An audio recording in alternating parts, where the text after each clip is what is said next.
Some time ago, I left my old school WhatsApp group, and honestly, many people didn't understand why. That group used to be one of the happiest places. Every day, there was laughter, jokes, old memories, arguments about football, and plenty of fun. Whenever someone had a wedding, we contributed. Birthday, we celebrated. Funeral, we supported.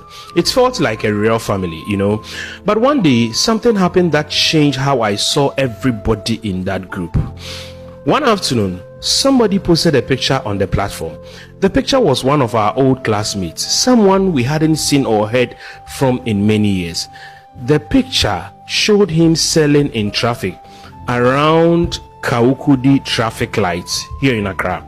The moment I saw the picture, my heart dropped because I knew this guy. His name was Frimpong.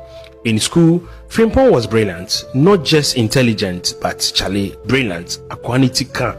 He was always first in class, always neat, very respectful. He was even our class prefect. Back then, everybody believed Frimpong was going to become a banker, a businessman, or maybe some top government official. So when his picture appeared selling in traffic, I thought the person who posted it wanted us to support him. Maybe contribute money, maybe reconnect with him, maybe ask how life was treating him. But no, the comments started coming in. People were laughing, mocking him, making sarcastic jokes. Yeah. Some said, hey, life no balance. Others said, the class prefect is now selling in traffic.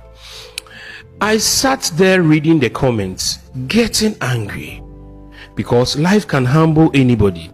Today you are driving, tomorrow you may be walking. Today you are comfortable, tomorrow you may need help. So I finally spoke my mind in the group. I told them, if we think we are doing better than our colleague, why can't we support him instead of ridiculing him? But the atmosphere became awkward. That day, I quietly exited the WhatsApp group because one thing entered my mind. What if one day my life turns against me too? What if one day somebody takes my picture while I'm struggling and posts it for people to laugh at? The world is full of surprises. A week later, I couldn't stop thinking about Frimpong. So, I remember one fine Wednesday morning, I drove to Kaukudi traffic lights to look for him. I parked, I walked around, described him to some hawkers, but nobody seems to have known where he was. One guy selling phone chargers took my number and told me, boss, anytime I see him, I'll call you. At that point, I became worried. Because once you hear someone is selling in traffic, your mind immediately assumes life is hard for them.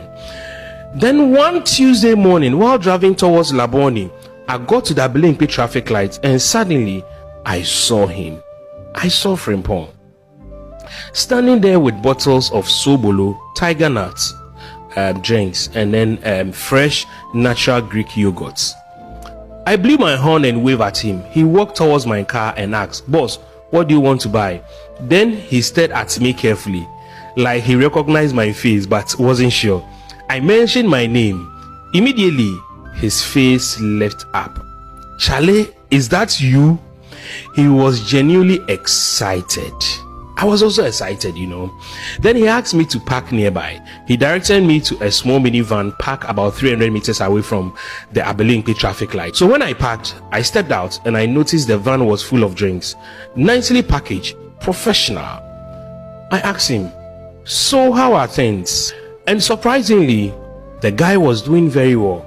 In fact, every time I tried ending the conversation so he could continue selling, he brought up another topic because he was so happy to see me.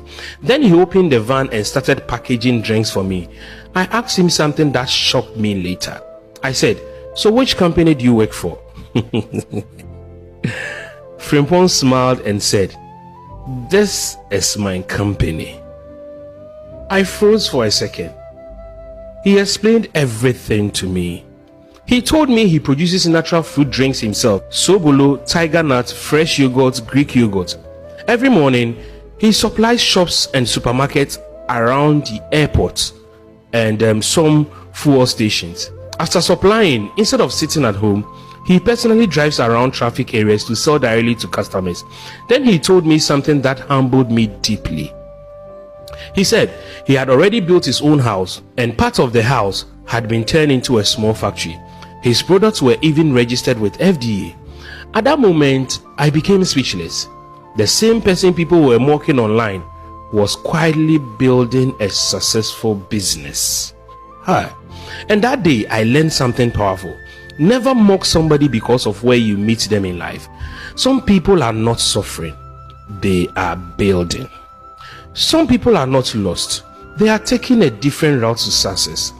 And sometimes, the people laughing at others are not even doing half of what those people are doing. Since that day, whenever I see someone hustling honestly, whether in traffic, roadside, market, I respect them. Because dignity is not in the type of work you do. Dignity is in refusing to give up. I want to assure you today, never give up. Don't despise your humble beginning. Very soon, things will make sense. Not just to you, but the people around you. Keep doing good, and it shall be well with you. Stay blessed. Thank you so much for watching the video.